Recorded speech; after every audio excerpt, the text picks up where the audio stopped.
Hello and welcome to Chabot News for September 20th, 2017. My name is Dan DeSuze. In today's news, we remember the events surrounding 9/11. Also, Cody will keep us updated about life imitating art on their segment of Netflix. And Robert will be talking about the triumphant return of Marshawn Lynch to the Oakland Raiders and securing the first win of the season. All that and more on Chabot News.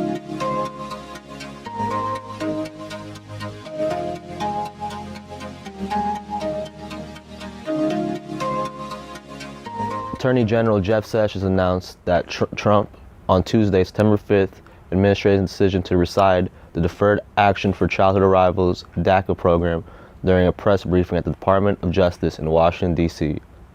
DACA is an American immigration policy founded by the Obama administration in June 2012. DACA offers protections to certain illegal immigrants who enter the country as minors. Recipients receive a 2-year renewable period of deferred action from deportation and eligibility for a work permit. The Attorney Generals of Arkansas, Alabama, Idaho, Kansas, Louisiana, Nebraska, South Carolina, Tennessee, Texas, and West Virginia signed the letter back in June. Unwilling to bow to legitimacy in court, the Trump administration decided the best decision would be to end DACA.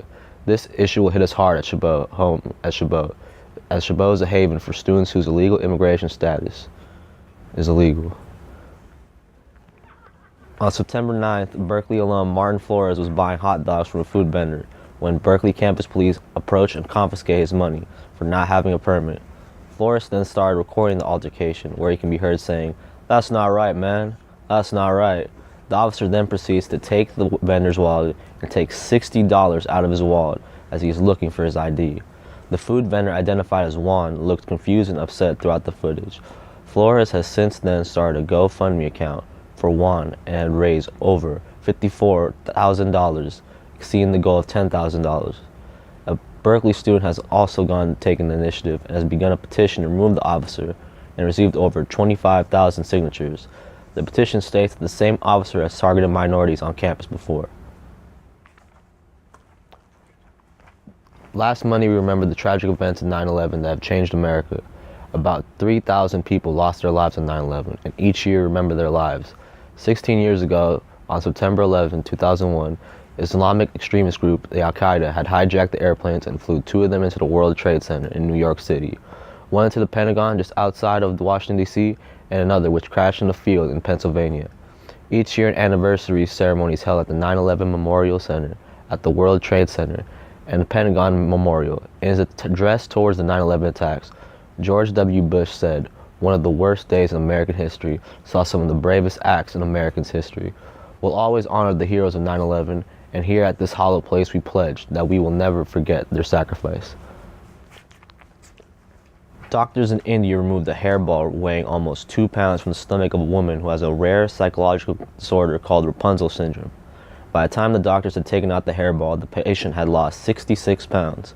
Those who suffer from Rapunzel syndrome feel compelled to eat their hair, which is an issue because our bodies can't digest human hair. Some symptoms of Rapunzel syndrome include a bloated stomach, reduced appetite, drastic loss of weight, constipation, and diarrhea.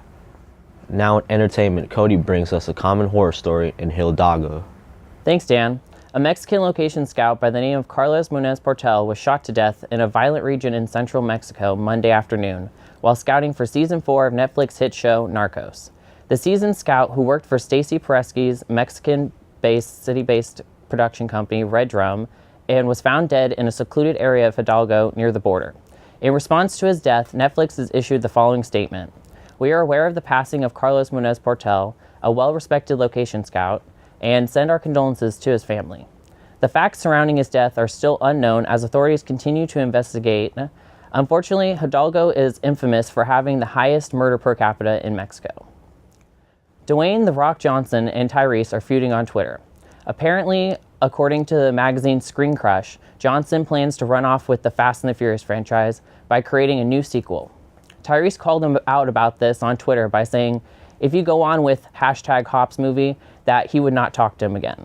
Meanwhile, The Rock's getting done meetings in his use of mystical mana, spirit, power, and energy focuses have ignored Tyrese altogether, which has led Tyrese to stalk Johnson on Twitter. Families working things out on FaceTime, not on Gmail, says Tyrese. Seems like another promo for another possible beef movie. This could be Fast 9 in the making. Now that would be interesting. Well, hopefully this will all be sorted out and resolved before Vin Diesel gets involved. Back to you, Dan. On the morning of Sunday, September 10th, 19-year-old Kenita Jenkins was found dead inside a walk-in freezer after attending a party on Friday night at a Chicago hotel. At 4:30 Saturday morning, Jenkins' friends had called her mom saying that she was missing. Jenkins' mother then filed a missing person report, and after the hotel had conducted an 11-hour search, she was found in the hotel freezer. Police have released hotel footage where Jenkins was last seen alive in various parts of the hotel, one being the kitchen, but no footage was seen of her walking inside the freezer. Conspiracy theorists and contemplation of how Jenkins died has taken social media by storm. Stories on social media state that Jenkins' so-called friends set her up at the party where she had also consumed drugs and also been raped. So far, police have interviewed 12 people who have seemed to have been involved in some way with Jenkins' death. Heartbreaking story, and on a lighter note, Rob brings us good news, Bay Area sports. The Oakland Raiders played against the New York Jets in their home opener on Sunday at O.co Arena in Oakland. While the Raider Nation may be divided on their move to Las Vegas, the team is still getting better on the field. After losing 3 home openers in a row, they finally woke up and made a statement on Sunday. The Raiders defeated the Jets 42-20 to end that string of home losses. Michael Crabtree had the trifecta with 3 touchdowns, and Beast Mode Marshawn Lynch scored his first touchdown as an Oakland Raider. Beast Mode did the Oakland dance during the game that made the fans go crazy and fired the team up. The San Jose Sharks start their preseason off on September 19th against the Anaheim Ducks at the SAP Center. The Sharks will be playing for the first time without long-time all-leader scorer Patrick Marleau, who was traded to the Toronto Maple Leafs this offseason in a $19 million deal.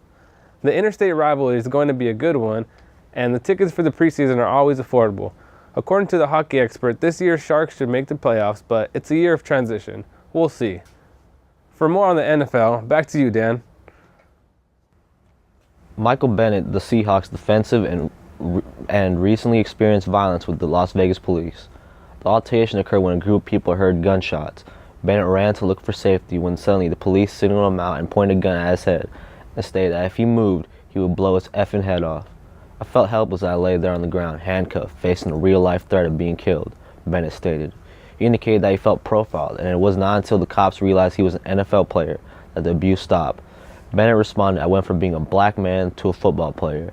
Since then, Bennett has been in contact with Oakland civil rights attorney John Burris, who will be investigating and exploring all options for Bennett, including filing a lawsuit against the Las Vegas police. Well, that's it for Chabot News this week. Thanks to all the students and staff in the Mass Communication Department here at Chabot College for making this production possible. You can watch us anytime online at youtube.com/ChabotTV. Stay tuned to KCTH Channel 27 for more Chabot TV.